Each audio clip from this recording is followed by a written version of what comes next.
Morning dear student, कैसे हो? ठीक हो सभी लोग? देखिए, हम वेव ऑप्टिक्स का आज लेक्चर नंबर 2 पढ़ाने जा रहे हैं। हो सकता है आज आपका क्लास अभी था लेकिन नहीं हो पाएगा, बाजार समिति वाला क्लास अभी फ़िलहाल आज कल होगा फिर। लेकिन वेव ऑप्टिक्स का अभी जो हम पढ़ाने वाले हैं वह लेक्चर 2 है। सबसे पहले सुपरपोजिशन ऑफ वेव का हम चर्चा करेंगे। सुपरपोजिशन है क्या? जैसे कोई पूछता है आपसे सुपरपोजिशन, जब दो या दो से अधिक वेव को हम लोग ऐड करते हैं किसके अनुसार? वेक्टर के अनुसार। किसके अनुसार? वेक्टर के अनुसार। तो उसी को किसके नाम से जानते हैं हम लोग? सुपरपोजिशन के नाम से। कोई पूछेगा आपसे कि सुपरपोजिशन क्या है, तो आप सिंपल जवाब दीजिएगा, जब दो या दो से अधिक वेव का हम लोग एडिशन करते हैं यानी जोड़ते हैं किसके बेसिस से? वेक्टर के बेसिस से, तो उसी को क्या कहते हैं हम लोग? Superposition of wave. तो देखिए हेडिंग हम दे रहे हैं superposition, superposition of wave, superposition of wave. when two or more than two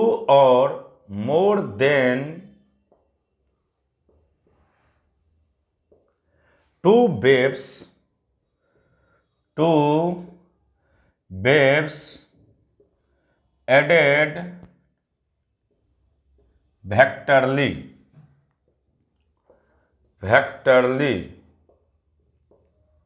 then we say that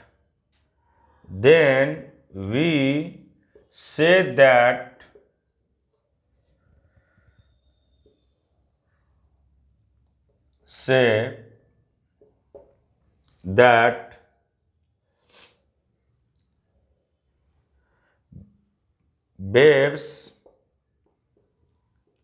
are superimposed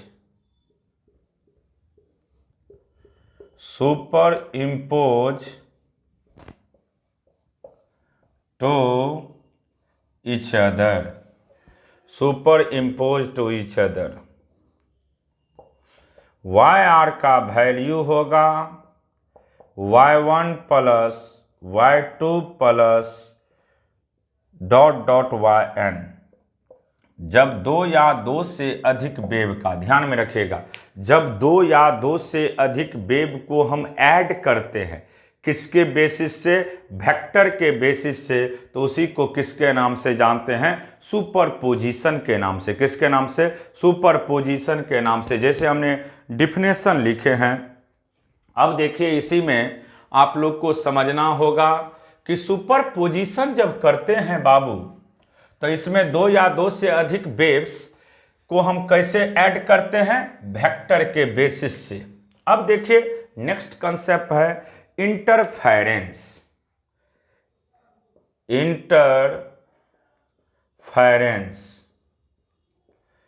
interference ध्यान से सुनिएगा, इंटरफेरेंस क्या है?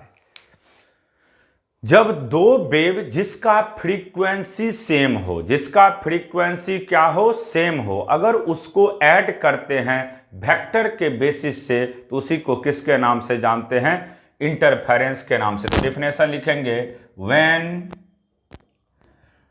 टू और more than two waves,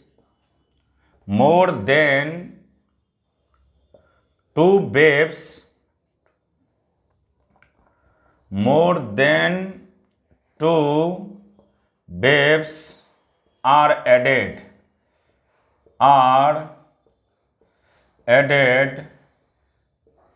vectorly, then when two or more than two waves are added vectorly, full stop, the waves having same frequency, इसको दिमाग में रखना है, हैविंग सेम फ्रीक्वेंसी, शॉर्टकट लिख रहे हैं, वेव का फ्रीक्वेंसी क्या होना चाहिए, same. Then we say that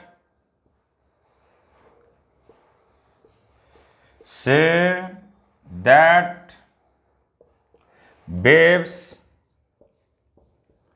are interference to each other। अब सुनिए, वेव्स का फ्रीक्वेंसी कब सेम हो सकता है, इस चीज को समझना होगा। जैसे अगर सोर्स एक है आपके पास, एक ही सोर्स के चलते हर एक इंस्टेंट पे फ्रीक्वेंसी हमेशा क्या होता है, सेम।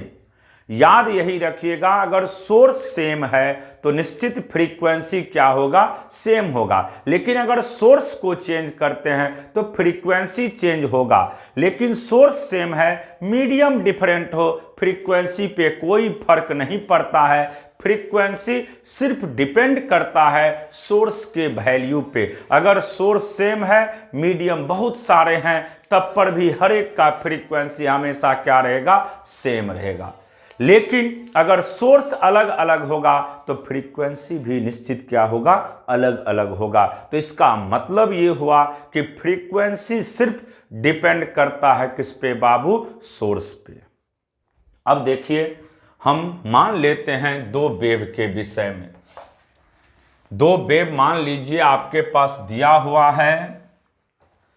लेट अस मान लेते हैं हम लोग, लेट अस y1 बराबर बाबू a1 sine omega T, a1 sine omega T plus 5 और y2 बराबर a2 sine omega T, a2 sine omega T. तो yr को हम अगर ऐड करते हैं तो क्या होगा बाबू, y1 plus y2, y1 plus y2। y1 के बदले लिखेंगे a1 sine omega T plus 5 plus a2 sine omega T. अगर इसको ऐड करते हैं तो मान लीजिए AR आया, sine omega T plus delta. AR को ही हम लोग कहते हैं रिजल्टेंट एम्पलीट्यूड। AR को किसके नाम से जानते हैं, रिजल्टेंट एम्पलीट्यूड के नाम से। तो AR को आप कहिएगा रिजल्टेंट एम्पलीट्यूड, रिजल्टेंट एम्पलीट्यूड। देखिए, हमने एम्पलीट्यूड का चर्चा किए थे, याद होगा। जो साइन या कॉस की गुणक में होता है उसी को क्या कहते हैं हम लोग, एम्पलीट्यूड। क्योंकि एम्पलीट्यूड का डिफिनेशन पढ़ाए थे कि जो कोई ट्रिगोनोमेट्रिकल फंक्शन SHM प्रोड्यूस करता हो, और SHM हमेशा दो ही ट्रिगोनोमेट्रिकल फंक्शन प्रोड्यूस करता है, एक साइन और दूसरा कॉस। तो इसका मतलब ये हुआ, या तो साइन के गुणक में हो या कॉस के गुणक में हो, उसी को उसका हम क्या कहते हैं, एम्पलीट्यूड। तो यहाँ पे AR रिजल्टेंट एम्पलीट्यूड का चर्चा करेंगे अभी हम। जैसे आपने वेक्टर में पढ़ा था, याद होगा, रिजल्टेंट के विषय में हमने रटाए थे बाबू रिजल्टेंट, आप लोग को याद होगा। तो रिजल्टेंट होता क्या था, R बराबर √a² plus b² plus 2ab cos theta. तो उसी तरीका से अगर हम रिजल्टेंट एम्पलीट्यूड AR² की बात करते हैं तो AR² का वैल्यू होगा a1 का स्क्वायर प्लस a2 का स्क्वायर प्लस 2a1 a2, और बीच का फेज डिफरेंस, क्योंकि दोनों साइन है इसीलिए फेज डिफरेंस सिर्फ क्या होगा बाबू, 5। इसको रट जाइएगा, बहुत इंपॉर्टेंट ये फार्मूला है। रिजल्टेंट एम्पलीट्यूड कोई पूछे आपसे तो रिजल्टेंट एम्पलीट्यूड का सीधा फार्मूला याद रखिएगा, ए आर स्क्वायर बराबर A1 का स्क्वायर प्लस A2 का square plus 2A1 A2 cos phi. A R square बराबर A1 का स्क्वायर प्लस A2 का square plus 2A1 A2 cos phi. अब सुनिए, इंटेंसिटी जो होते हैं बाबू, इंटेंसिटी हमेशा डायरेक्टली प्रोपोर्शनल होते हैं एम्पलीट्यूड के स्क्वायर का। इंटेंसिटी हमेशा डायरेक्टली प्रोपोर्शनल होता है किसके स्क्वायर का बाबू? एम्पलीट्यूड के स्क्वायर का। Intensity always directly proportional to amplitude का स्क्वायर। इसीलिए ए आर स्क्वायर को हम लोग लिखेंगे आई आर बराबर I1 plus I2 plus 2 under root I1 I2 cos phi. इसको भी ध्यान में रखिएगा, ये रिजल्टेंट इंटेंसिटी हो गया।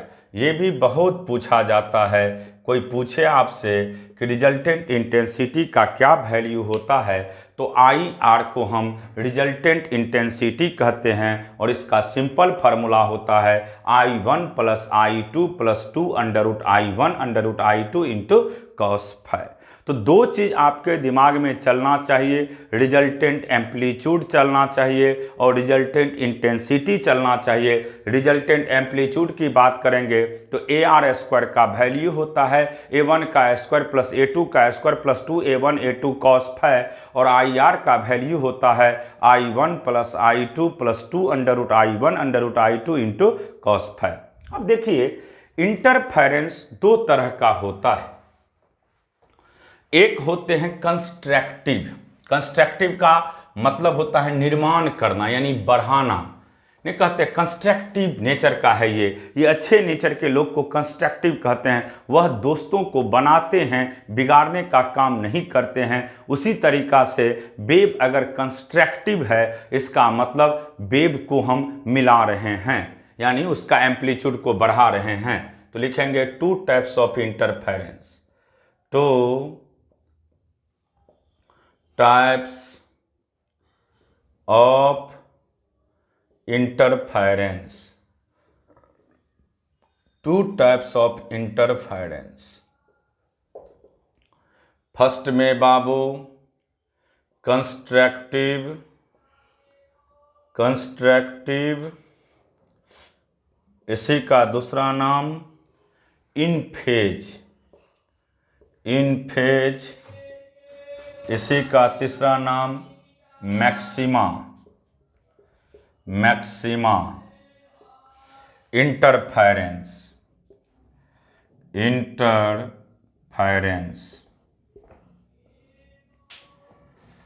It is found the intensity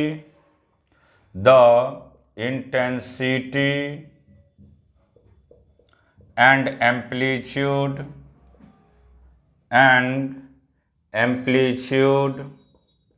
intensity and amplitude are maximum।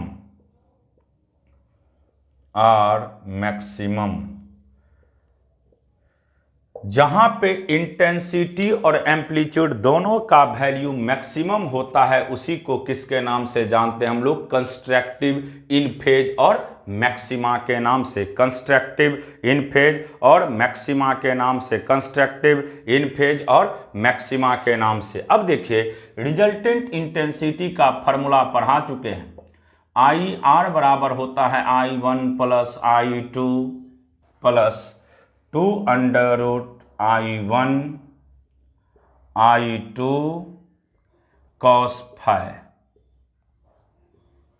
अब देखिए, रिजल्टेंट इंटेंसिटी का वैल्यू डिपेंड करेगा किसके वैल्यू पे? कॉस फाई के वैल्यू पे।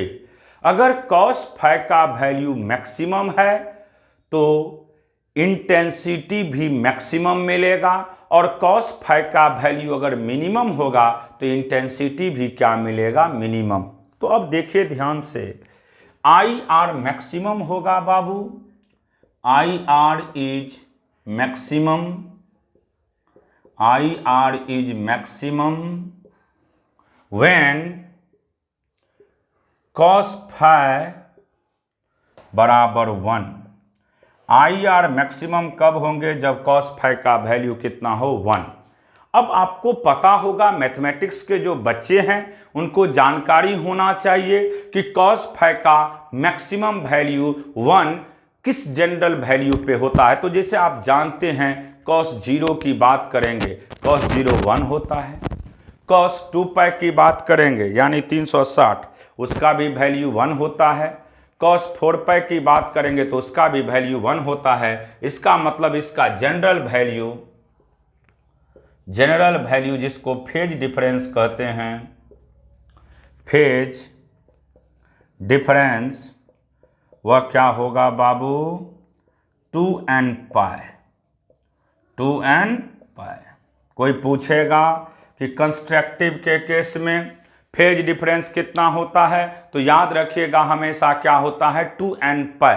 कंस्ट्रक्टिव के केस में फेज डिफरेंस की बात करेंगे तो 2n पाई। बहुत बार ये बोर्ड में पूछा गया है, अगर इसको पढ़ लेते हैं तो बोर्ड में कोई दिक्कत नहीं होगा। इसलिए जितने भी आपके दोस्त हैं सभी को कहिएगा गुड लक फिजिक्स क्लासेस को सब्सक्राइब करें, लाइक करें, शेयर करें, ताकि बोर्ड में आपको किसी भी ऑब्जेक्टिव में, सब्जेक्टिव में कोई दिक्कत नहीं हो। क्योंकि जब यहाँ आप पढ़ोगे यूट्यूब के माध्यम से तो आपको बोर्ड में किसी तरह का दिक्कत नहीं होगा। सभी लोग से मेरा यही रिक्वेस्ट है कि आप लोग ज़्यादा से ज़्यादा दोस्तों के बीच में good luck physics classes Patna को सब्सक्राइब एंड शेयर करवाइए, ताकि आपको भी सहूलियत हो बोर्ड के एग्ज़ाम देने में, कोई क्वेश्चन छूटे नहीं। कोई पूछता है आपसे कंस्ट्रक्टिव का फेज डिफरेंस, तो रट जाइएगा 2n पाई, जहाँ पे बाबू n 0 ±1 ±2 ±3 डॉट डॉट, ये याद रखना है। कंस्ट्रक्टिव के केस में कोई पूछेगा फेज डिफरेंस तो क्या कहिएगा? 2n पाई। कितना? 2n पाई। कितना? 2n पाई। अब देखिए बाबू, इसमें पूछता है फेज और पाथ में रिलेशन। ये भी बोर्ड के ऑब्जेक्टिव में 8 से 10 बार पूछा है, फेज और पाथ में रिलेशन। तो याद रखिएगा डेल्टा फाई यानी फेज डिफरेंस। डेल्टा फाई को क्या कहते हैं बाबू? Phase difference. डेल्टा फाई का वैल्यू होता है k into delta x. k into delta x. Delta x को क्या कहते हैं हम लोग? Path difference. Path difference. k wave number है। k को क्या कहते हैं बाबू? Wave number. वेव नंबर जिसका वैल्यू होता है 2 pi by lambda. 2 pi by lambda. तो देखिए डेल्टा फाई का वैल्यू 2n पाई, k का value 2 pi by lambda into delta x. तो यहाँ से बाबू डेल्टा एक्स का वैल्यू क्या हो गया? n lambda. डेल्टा एक्स का वैल्यू n लैम्डा। ध्यान में रखिएगा, पाथ डिफरेंस कंस्ट्रक्टिव के केस में कोई पूछेगा तो कितना होता है? n लैम्डा, जहाँ पे वेयर n बराबर 0 ±1 ±2 डॉट डॉट। तो सिंपल याद रखिएगा, फेज और पाथ में रिलेशन की बात करेगा तो डेल्टा फाई का वैल्यू होता है k into delta x. k into delta x, k को वेव नंबर कहते हैं जिसका वैल्यू 2 पाई बाय लैम्डा होता है। तो कंस्ट्रक्टिव के केस में पाथ डिफरेंस कोई पूछेगा तो कितना होता है बाबू? n lambda. कितना होता है? n lambda. n लैम्डा, ये याद रखिएगा। अब देखिए इंटेंसिटी की बात करें तो इंटेंसिटी इसमें मैक्सिमम हो जाएगा। तो IR मैक्सिमम की बात करेंगे, IR मैक्सिमम, तो देखिए I1 plus I2 plus 2 into under root I1 I2 और cos फाई के बदले कितना पुट कर देंगे बाबू? 1। तो यहाँ से इसको लिख सकते हैं अंडर रूट I1 का square plus under root I2 का square plus 2 into under root I1 I2।